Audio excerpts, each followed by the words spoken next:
siri munnabyabufuzi naye njagala enebeera example eri bannange bavubuka bannange abamala obudde nga baleekaana ku social media. Muganda waffe ono omwogezi wa People Power omujja nsuubira bangi nnyo abamusinga ba followers ku social media, bangi nnyo abamusinga okukolokota gavumenti n'okuvuma gavumenti ku social media wano. Baganda bange bangi ababadde baleekaana bakola ne bu page, abalala bakola ne fake accounts okusobola okwogerera People Power. Naye kyewuunyisa nnyo era kiswaza nnyo okulaba nti mwabo bonna temuliimu yalondeddwamu wabula ne bawa omuntu abadde silent.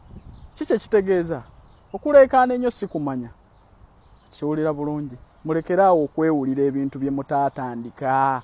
Ebintu birina bannyini byo ebintu birina bannyini byo. Buli kimu kyonna kibaako enteekateeka era kirina ne gwe baba bakiteekerateekera.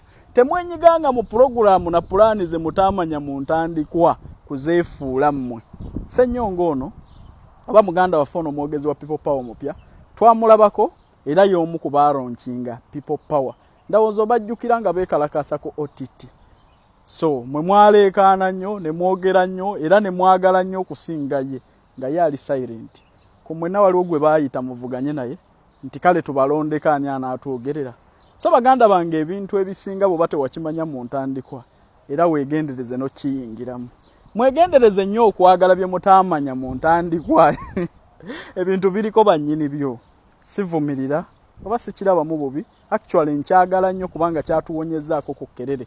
Bantu bangi ababadde bavuma gavumenti abadde bakolokota n'okutuwemula naye nga temwalondeddwa. Si disappointment just because nti ekintu tekyabateekerwa si kyammwe.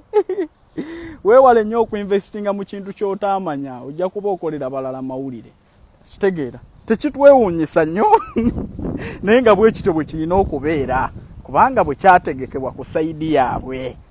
So kitegeera muganda wange naye nga congratulations muganda waffe ayogerera People Power. Actually kinzizaamu nnyo amaanyi kubanga kerere ebadde nnyingi ku social media wano. Bajjo events nkutumira nnyo muganda wange full figure. Yeah, big up Patricia Sewungu. Abavubuka abakola akooto nammwe era mbaagaliza mirembe kati mutandike ekyammwe kye munaayogerera.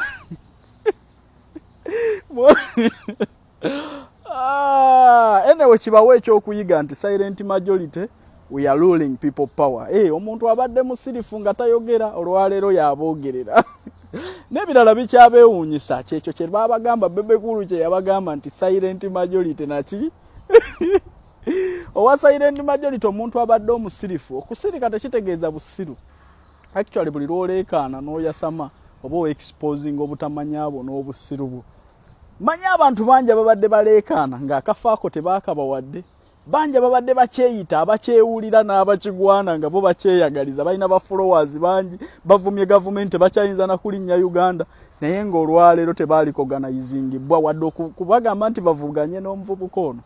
So baganda bange ebiseera ebisinga twebeereremu kwekondo kwe bayita okwebeereramu tobeera mu kintu kya muntu mulala okitegeera. So mbaagaliza bisinga naye nga mumanye okulaba nti mwenyigira nnyo mu bintu bye mumanyi nti byammwe si kwenyigira mu bintu by'abalala kubyefuula. So yinza okumbuulira nti oyo ani yamutaddeko ballot paper ani yamuvuganyizzaako kale kya People Power. Okay, God bless you. Abategedde message yange manyi mugifunyeemu era mugitegedde. Silent majority we are ruling People Power. Nakiyi